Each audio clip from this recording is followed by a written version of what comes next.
In the small town of Willow Creek, life moved at a steady pace. The streets were lined with modest houses, and the air carried the faint scent of pine trees from the nearby woods. Ethan Blake, a 32-year-old mechanic, lived in one of those houses on the edge of town. His garage was always filled with the hum of tools and the smell of oil, a place where he felt most at ease. For years, Ethan had been content with his simple life, fixing cars and spending time with his younger sister, Lily. She worked at the local library, and together, they made a quiet but happy home. Ethan wasn't the kind of person who stood out in a crowd. He was average in height, with short brown hair and a face that seemed to blend into the background.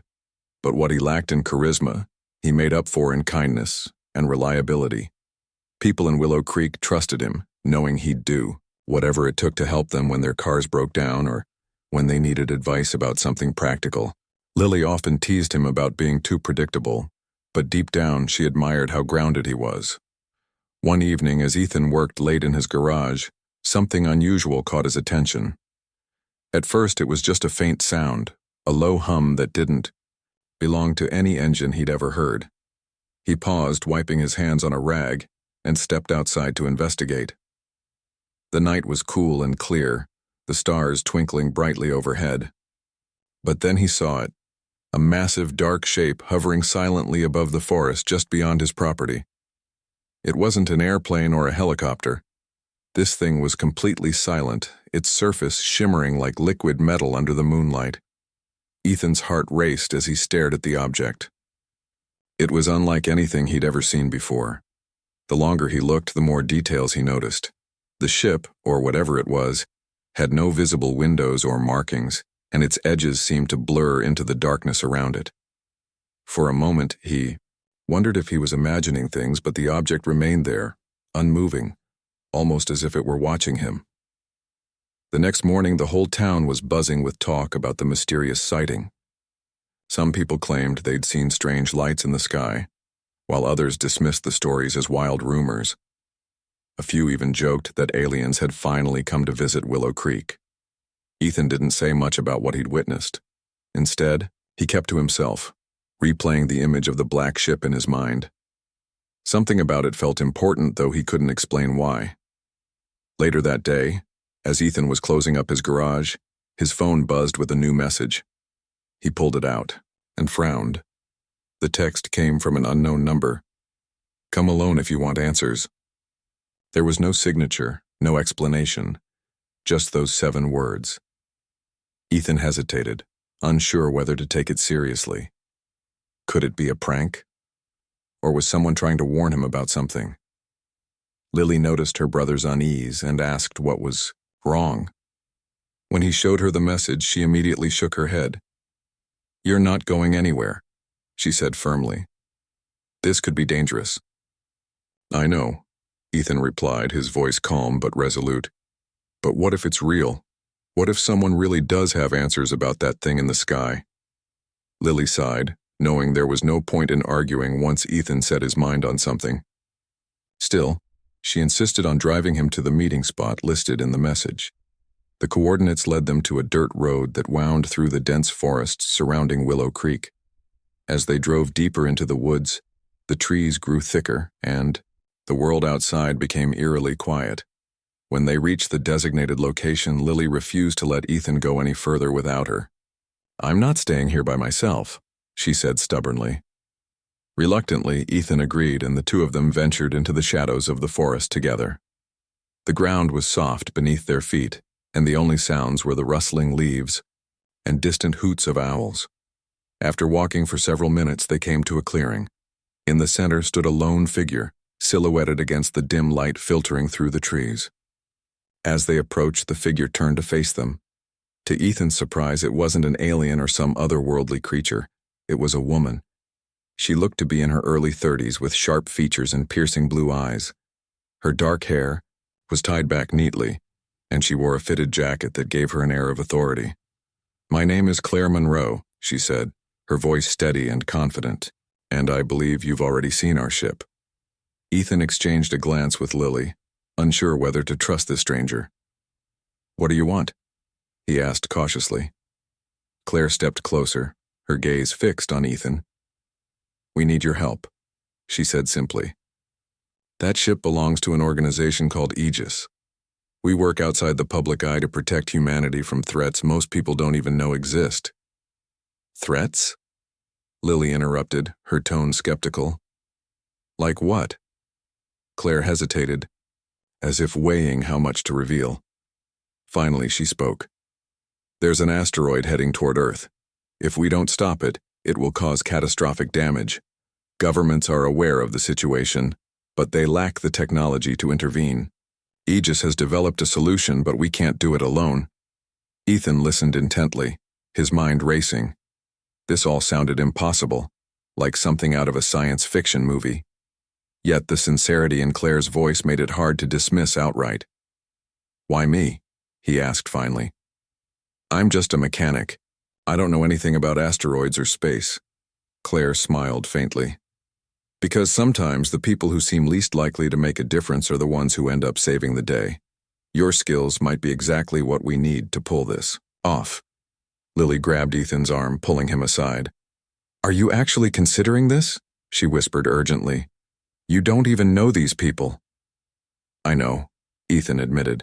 But what if she's telling the truth? What if this asteroid really is a threat? I can't just ignore it. Lily opened her mouth to argue, but she could see the determination in her brother's eyes. Once Ethan decided to do something, there was no changing his mind. With a resigned sigh, she nodded.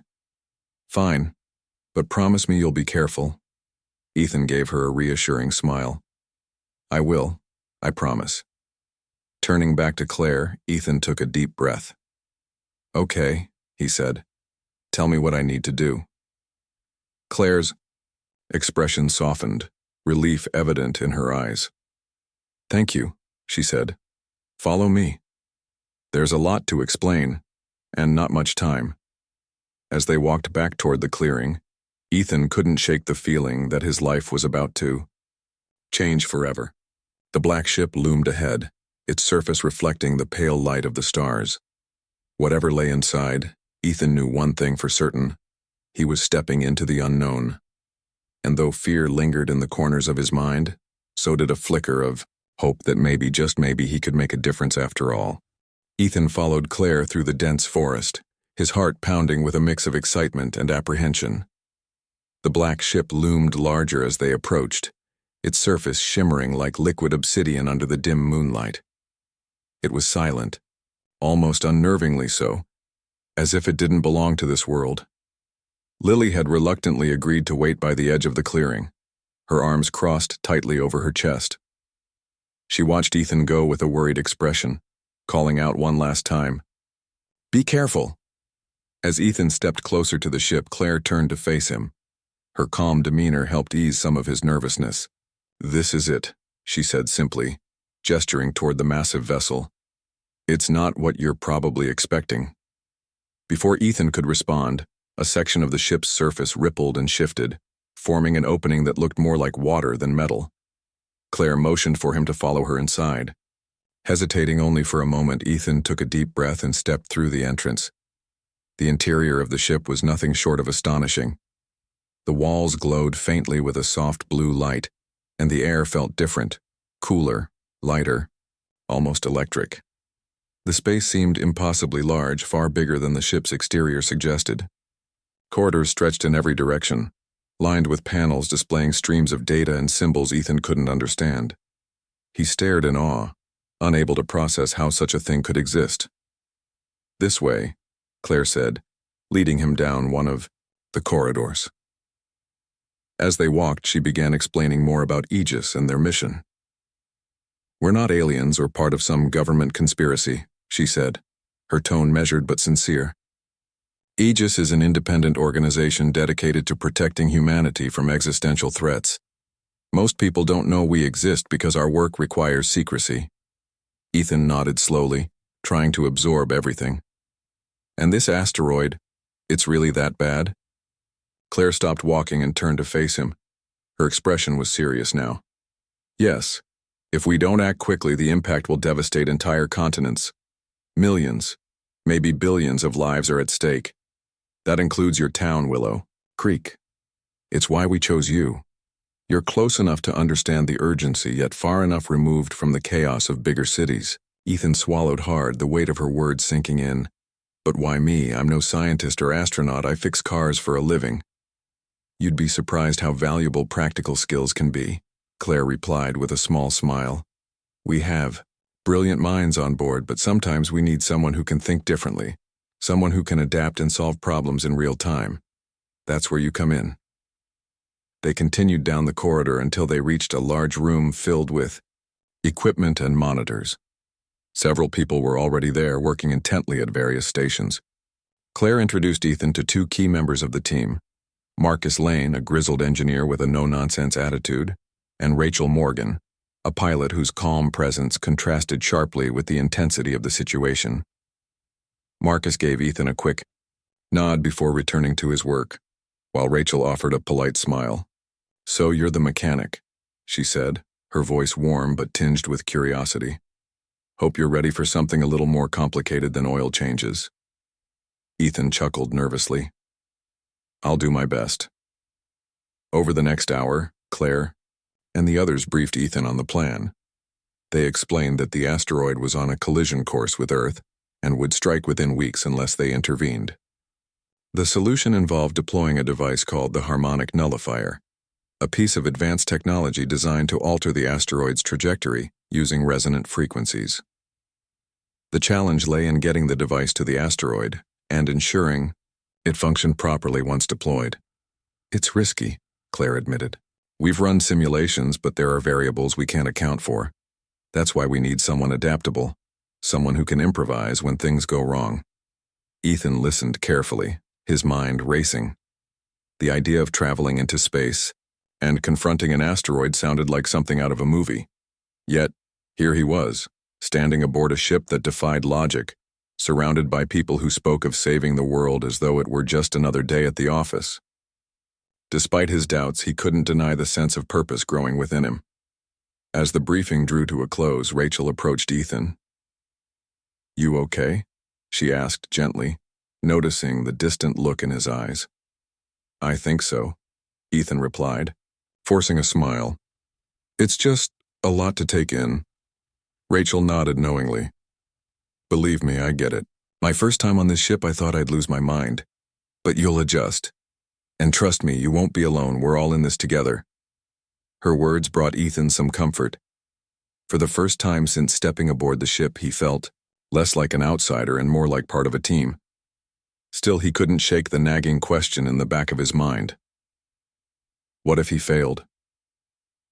Later, as the crew prepared for launch, Ethan found himself wandering the ship, trying to wrap his head around everything. He paused near a window-like panel that offered a breathtaking view of the stars outside.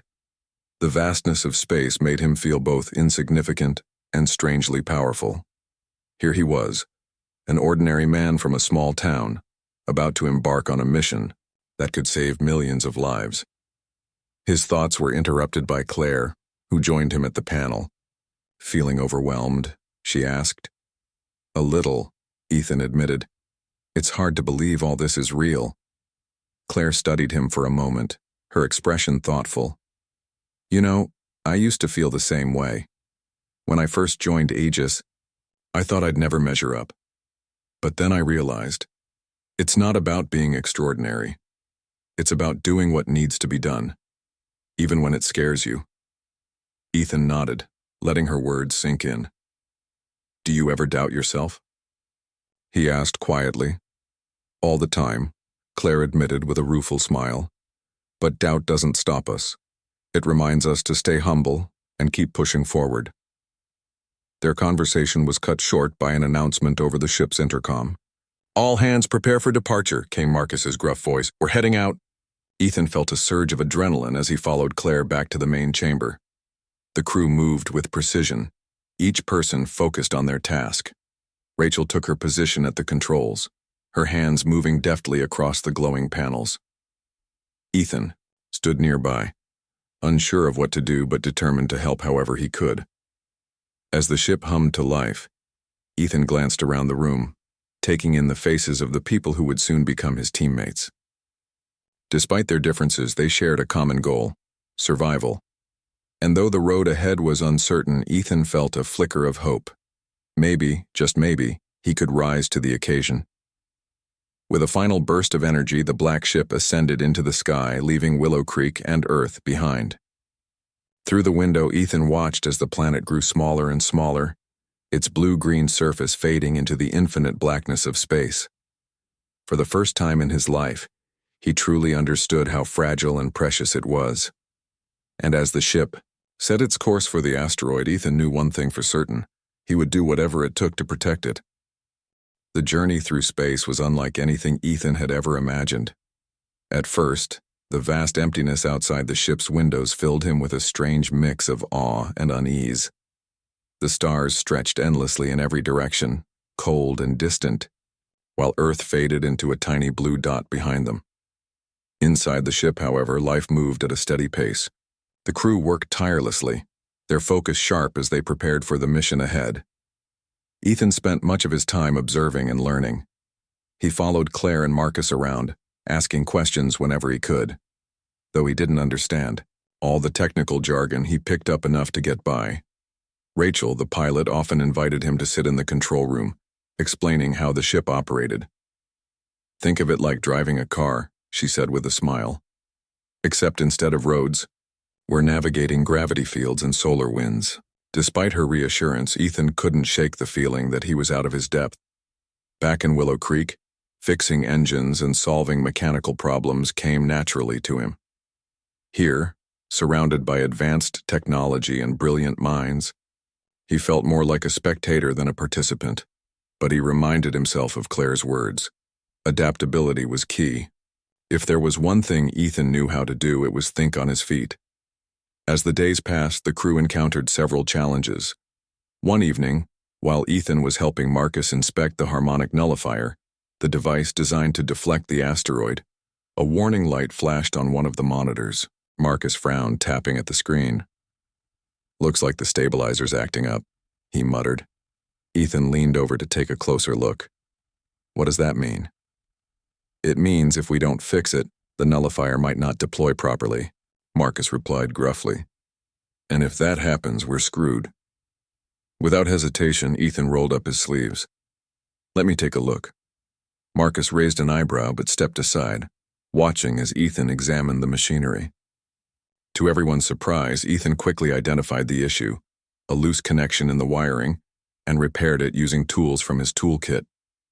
It wasn't a groundbreaking solution, but it worked. When the stabilizer hummed back to life, Marcus gave Ethan an approving nod. "Not bad, kid. Not bad at all." That small victory boosted Ethan's confidence. For the first time since joining the mission, he felt like he belonged. The crew began relying on him more, valuing his practical approach to problem solving. Even Claire seemed impressed, often seeking his input during strategy sessions. But not everything went smoothly. Tensions occasionally flared among the team, especially when disagreements arose about the best way to handle the asteroid. Claire favored a cautious approach, emphasizing precision over speed, while Marcus argued for a quicker, riskier maneuver. Their debates sometimes grew heated, leaving Ethan unsure whom to side with. One night, after another long day of preparation, Ethan found himself alone in the observation deck with Rachel. She stood by the window, gazing out at the endless expanse of stars. Sensing his presence, she turned and smiled. "Can't sleep." "Too much on my mind," Ethan admitted, leaning against the wall. "I keep thinking about what happens if we fail." Rachel nodded, her expression thoughtful. "It's okay to feel scared. Everyone here does, even if they don't show it. But remember why we're doing this. We're giving Earth a fighting chance." Her words resonated with Ethan, easing some of his anxiety. Over the next few hours, they talked about their lives before Aegis.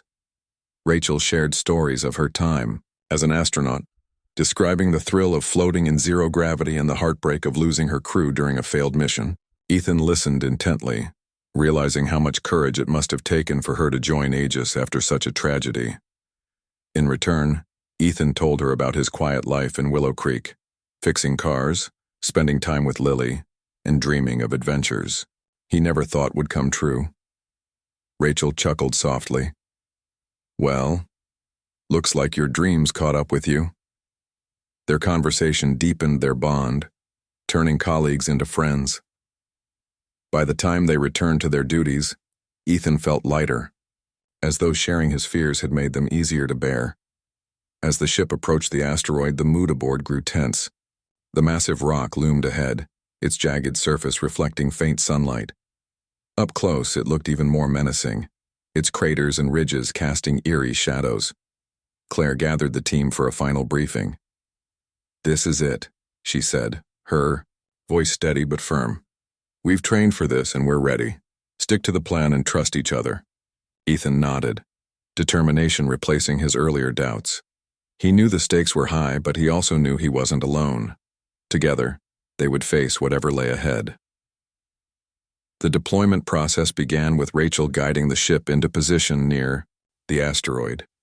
From there, Ethan and Marcus suited up to exit the vessel and install the harmonic nullifier. As they floated through the airlock, Ethan's heart raced. This was it, the moment he'd been preparing for.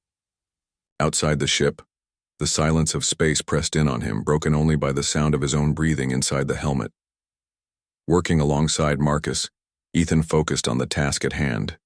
They secured the nullifier to the asteroid's surface, following instructions relayed by Claire from the ship. Every movement required precision. A single mistake could send them drifting into the void. Despite the danger, Ethan remained calm, drawing on his experience as a mechanic to guide his actions. Just as they finished setting up the device, disaster struck. A sudden tremor rippled across the asteroid's surface, dislodging debris that tumbled toward them. Marcus shouted a warning, and Ethan instinctively grabbed onto a nearby anchor point. His quick reflexes saved him from being swept away, but the incident left him shaken. Back inside the ship, Claire immediately assessed the situation. "The asteroid's instability is worse than we anticipated," she said grimly. "We need to activate the nullifier now." Ethan exchanged a glance with Marcus, both men understanding the implications. Activating the device prematurely carried risks, but waiting any longer could prove fatal. With no time to waste, Ethan volunteered to stay behind and manually trigger the nullifier while the others returned to safety. Claire protested, arguing that someone else should take the risk, but Ethan stood firm. "I'm the reason we're here," he said quietly. "Let me finish what I started." Though reluctant, Claire finally agreed, her eyes filled with gratitude and worry. As the rest of the crew boarded the ship, Ethan stayed behind, gripping the controls of the nullifier. Through his helmet, he watched as the black ship pulled away, its lights fading into the darkness. Alone on the asteroid, Ethan took a deep breath, or as deep a breath as his suit allowed. The weight of the moment settled over him, but so did a sense of purpose. He thought of Lily, of Willow Creek, and of the billions of lives depending on him. Then, with steady hands, he activated the device. A low hum vibrated through the asteroid, growing louder as the nullifier began altering its trajectory. Ethan held on tightly, bracing himself against the tremors shaking the rock beneath him. The seconds felt like hours, each one stretching endlessly as he waited for confirmation that the mission had succeeded. Finally, a message crackled through his headset. It was Claire. "Ethan, it worked. The asteroid's course has changed. You did it." Relief washed over him, followed by exhaustion. As the ship returned to retrieve him, Ethan allowed himself a small smile. Against all odds, he had risen to the challenge. And though the journey wasn't over yet, he knew one thing for certain. He had made a difference. The black ship hovered close to the asteroid as Ethan stood alone on its jagged surface, his suit's life support systems humming softly in his ears. The harmonic nullifier had done its job, altering the asteroid's trajectory. But now came the hard part, getting off the rock before it broke apart completely.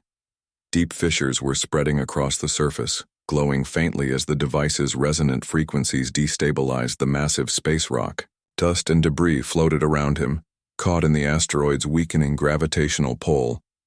Inside the ship, Claire and the others worked quickly to bring Ethan back aboard. Rachel guided the vessel closer, her hands steady on the controls despite the chaos unfolding outside. "We need to hurry," Marcus said urgently, his eyes fixed on the monitors showing the asteroid's rapid disintegration. "This thing's falling apart faster than we expected." Ethan heard their voices through his helmet's comm system but didn't respond immediately. His focus was on staying alive. He anchored himself to the nullifier, using a magnetic clamp attached to his suit. A sudden tremor nearly knocked him loose, but he held on tightly, gritting his teeth. "I'm still here," he finally said, his voice calm, despite the adrenaline coursing through him. "Just get me out of here." Claire's voice came over the line, firm yet reassuring. "Hold on, Ethan, we're almost there." As the ship maneuvered into position, Ethan felt the ground beneath him shift violently.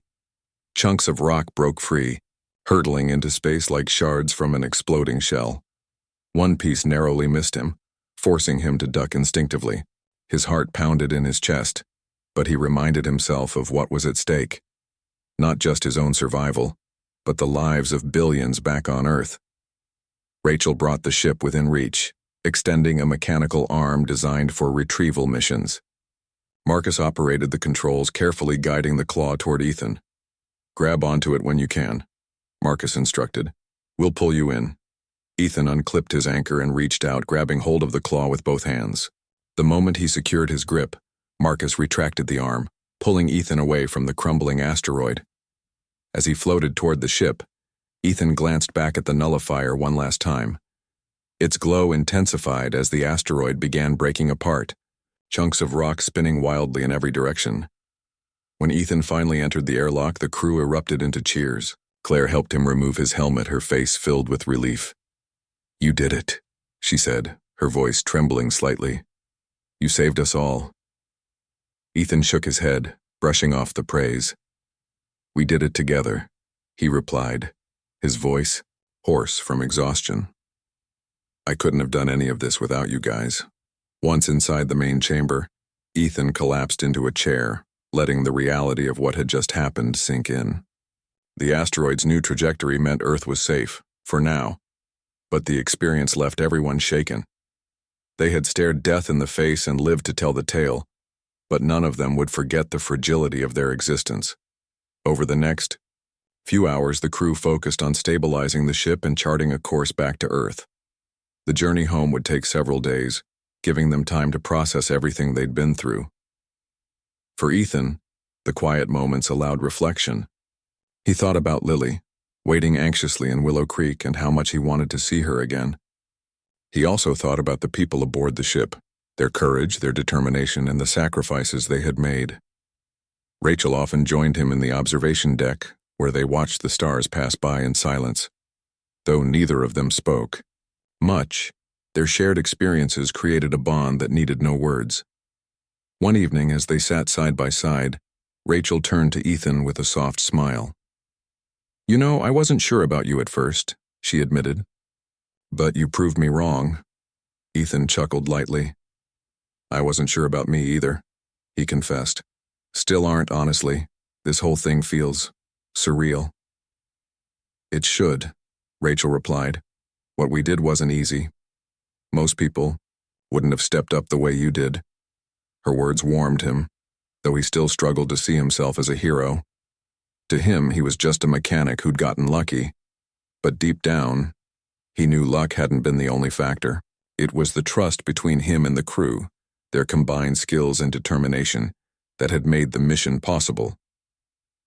Back on Earth, news of the asteroid's diversion spread quickly. Scientists and governments scrambled to explain the phenomenon, but the truth remained hidden thanks to Aegis's efforts.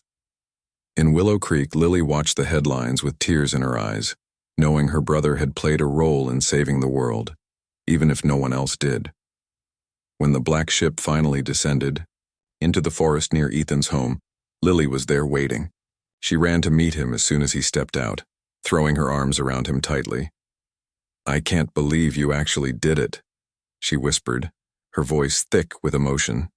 Ethan hugged her back, feeling a wave of gratitude wash over him. "We did it," he corrected gently. "All of us." Claire and the others stayed behind briefly, ensuring the ship was secure before departing. Before leaving, Claire pulled Ethan aside. "You've earned your place among us," she said sincerely. "If you ever want to join Aegis permanently, the offer stands." Ethan smiled but shook his head. "Thanks, but I think I'll stick to fixing cars for now. Besides, I've got a garage to run, and a sister who'd kill me if I disappeared." "Again," Claire laughed softly. "Fair enough. Take care of yourself, Ethan, and thank you for everything." With that, the crew boarded the ship and vanished into the night sky, leaving Ethan and Lily standing under the stars. For a long time, neither of them spoke. They simply enjoyed the quiet, knowing they had witnessed something extraordinary in Ain. The weeks that followed, life in Willow Creek returned to normal, or as close to normal as possible after such an event. Ethan reopened his garage, busier than ever due to the attention his involvement had garnered. People came not just for repairs but to hear his story, though he always downplayed his role. "I was just in the right place at the right time," he'd say with a shrug. Lily teased him endlessly about becoming a local celebrity, but she was proud of him nonetheless. Their bond grew stronger through the experience, reminding them of how much they meant to each other. Occasionally, Rachel visited, bringing updates from Aegis and sharing stories of their ongoing work. Each visit reinforced Ethan's belief in the importance of protecting humanity, even if he chose to do so from the comfort of his garage rather than aboard a spaceship. Though Ethan never sought recognition, he found peace in knowing he had made a difference. Late at night, when the world was quiet and the stars shone brightly overhead, he would step outside and gaze at the sky. Somewhere out there, beyond the reach of ordinary eyes, the black ship continued its silent vigil. And somewhere closer, to home, Ethan carried the weight of what he'd done, not as a burden but as a reminder that even the smallest actions could lead to the greatest miracles. The months following the asteroid mission brought a strange mix of normalcy and change to Ethan's life. Willow Creek remained the same quiet town it had always been, but Ethan himself felt different. The experience aboard the black ship had left an indelible mark on him, shaping how he saw the world and his place in it. He returned to fixing cars, spending long hours in his garage with tools in hand, yet his mind often wandered to the stars. Lily noticed the shift in her brother. Almost immediately, "You're not the same person who left," she said one evening as they sat together on the porch. The sun was setting, painting the sky in hues of orange and pink. "Not that I'm complaining. You seem happier." Ethan smiled faintly, leaning back in his chair. "I don't know if happier is the right word," he replied thoughtfully. "But I feel like I've got a clearer sense of purpose now. Like maybe there's more to life than just fixing engines." Lily tilted her head, studying him curiously. "Does this mean you're thinking about joining Aegis for real?" "No," Ethan said quickly, shaking his head. "Well, not full-time, anyway. But Rachel's been keeping me updated on their work. They've asked me to help out occasionally, especially when they need someone with my kind of hands-on skills." "That doesn't sound so bad," Lily admitted. "As long as you're careful. Always," Ethan promised.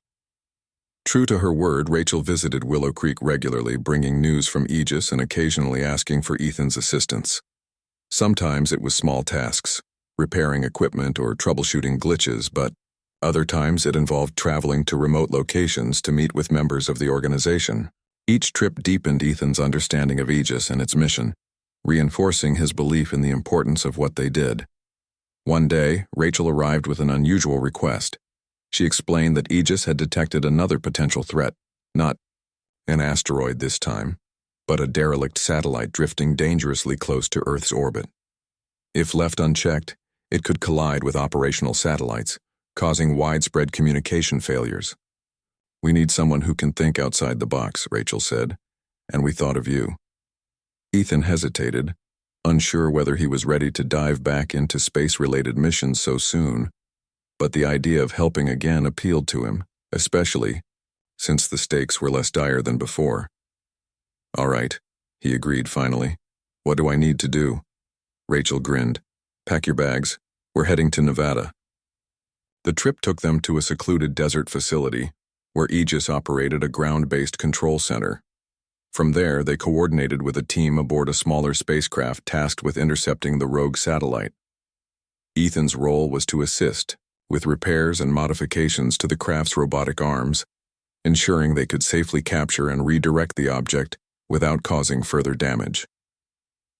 Working alongside Marcus once again, Ethan found himself slipping back into the rhythm of problem-solving under pressure.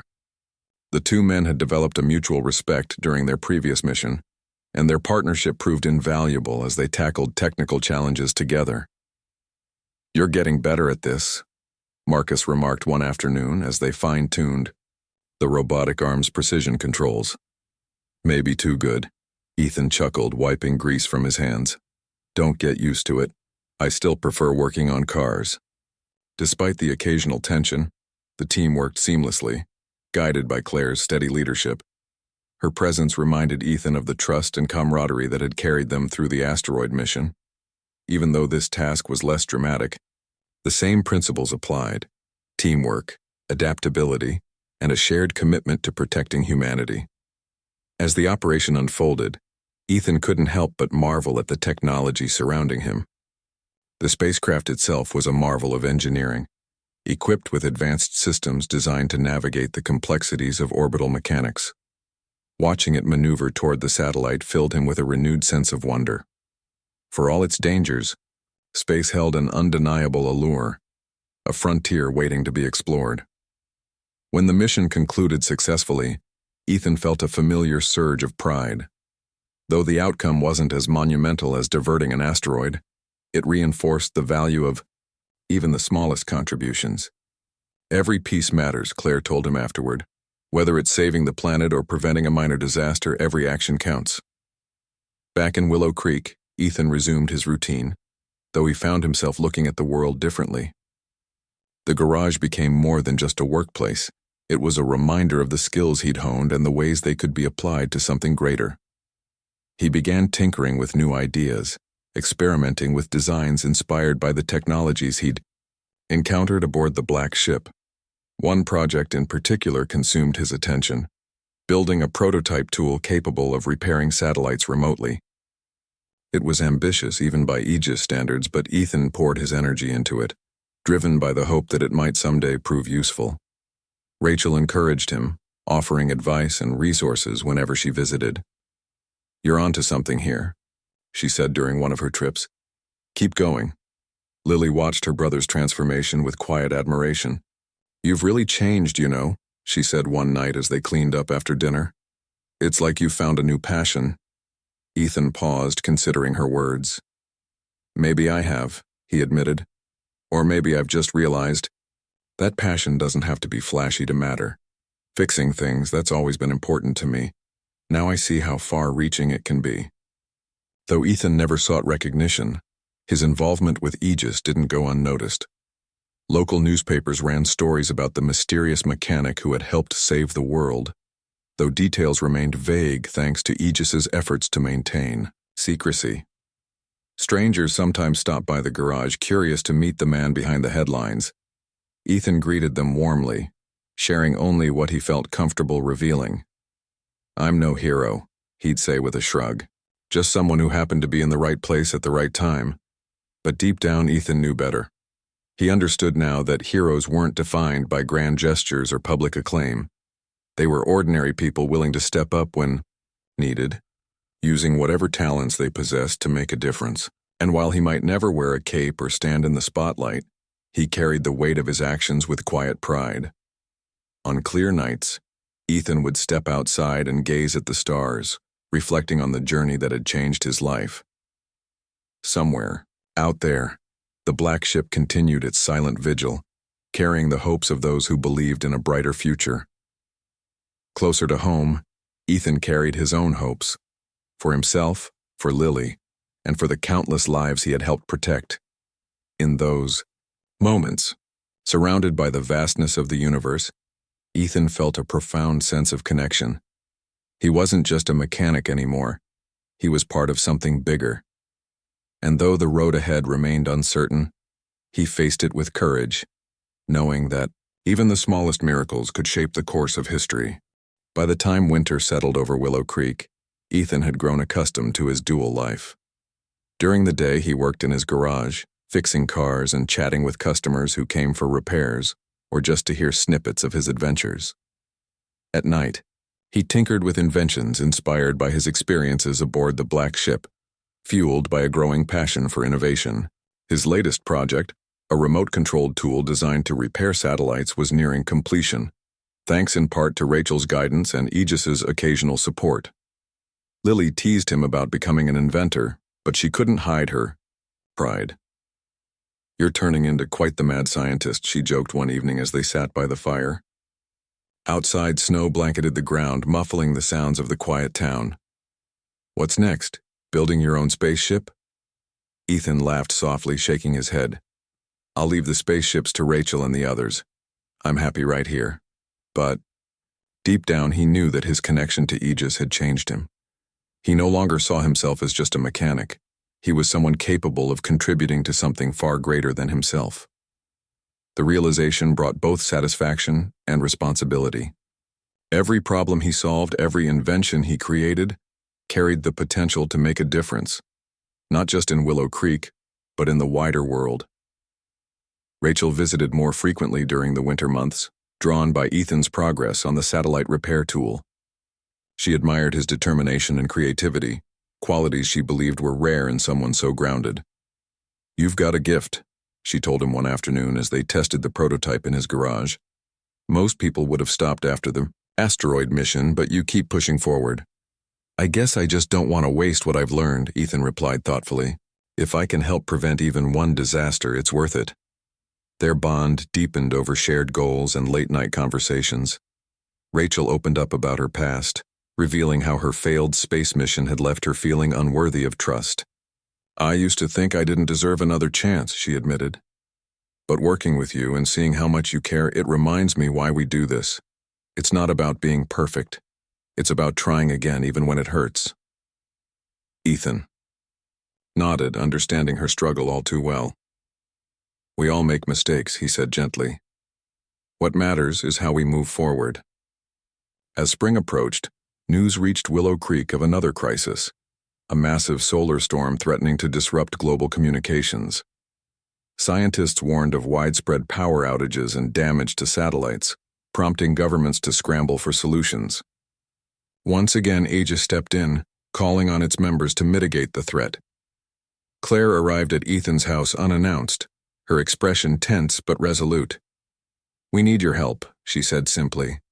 "The storm is stronger than expected and our equipment isn't holding up. Your modifications could be the key to stabilizing our systems." Without hesitation, Ethan agreed to join them. Together they traveled to a remote base nestled high in the mountains, where Aegis operated a network of satellites designed to monitor space weather. The facility buzzed with activity as technicians worked tirelessly to shield Earth from the impending storm. Ethan's role was critical. Using the prototype tool he'd developed, he repaired and reinforced satellite components exposed to the brunt of the solar radiation. The work was grueling, requiring long hours in cramped conditions, but Ethan refused to slow down. Each successful fix brought them closer to protecting millions of lives. Throughout the ordeal, the team relied on each other's strengths. Claire coordinated efforts, ensuring everyone stayed focused despite mounting pressure. Marcus provided technical expertise while Rachel kept spirits high with her calm demeanor and sharp wit. Even Lily played a small role, sending care packages filled with snacks and notes of encouragement. When the solar storm finally passed, leaving Earth largely unscathed, the relief was palpable. Exhausted but triumphant, the team gathered in the control room to celebrate their success. Claire raised a cup of coffee and a makeshift toast. "To Ethan," she said, smiling warmly, "and to all of us. We did good." Ethan felt a lump rise in his throat. "We couldn't have done it without each other," he replied sincerely. "This wasn't just my victory, it was ours." Back in Willow Creek, life slowly returned to normal. Ethan reopened his garage, busier than ever thanks to the attention his involvement with Aegis had garnered. Customers came not only for repairs, but also to catch glimpses of the man who had helped save the planet twice. Though Ethan remained humble, deflecting praise whenever possible, he couldn't deny the sense of fulfillment that came with knowing his work mattered. Lily continued to tease him about his newfound fame, though she secretly cherished the changes in her brother. "You're like a superhero now," she said one morning as they prepared breakfast. "Except instead of capes, you wear oil-stained coveralls." "Superheroes don't exist," Ethan countered with a grin. "Just regular people doing their best." But deep down, he understood the truth behind her words. Heroes weren't defined by flashy costumes or extraordinary powers. They were ordinary individuals willing to step up when needed. And though Ethan might never stand in the spotlight, he carried the weight of his actions with quiet pride. Rachel visited periodically, bringing updates from Aegis and sharing stories of their ongoing missions. Each trip reinforced Ethan's belief in the importance of protecting humanity, even if he chose to do so from the comfort of his garage rather than aboard a spaceship. Their friendship blossomed into something deeper, built on mutual respect and shared purpose. One evening, as they strolled through the woods near Ethan's house, Rachel turned to him with a thoughtful expression. "Do you ever wonder what's next?" she asked. "For us, I mean." Ethan paused, considering her question. "I think about it sometimes," he admitted, "but I try not to dwell on it. Whatever comes, we'll face it together." Rachel smiled, squeezing his hand. "That's what I like about you. You take things one step at a time." As the years passed, Ethan's legacy grew quietly but steadily. His inventions became integral to Aegis's operations, helping safeguard Earth from countless threats. Though few outside the organization knew his name, those within hailed him as a vital contributor to their cause. For Ethan, the recognition wasn't important. What mattered was the knowledge that he had made a difference. On clear nights, he still gazed at the stars, reflecting on the journey that had transformed him. Somewhere beyond the horizon, the black ship continued its silent vigil, carrying the hopes of those who believed in a brighter future. Closer to home, Ethan carried his own hopes, for himself, for Lily, and for the countless lives he had helped protect. In those moments, surrounded by the vastness of the universe, Ethan felt a profound sense of connection. He wasn't just a mechanic anymore. He was part of something bigger. And though the road ahead remained uncertain, he faced it with courage, knowing that even the smallest miracles could shape the course of history.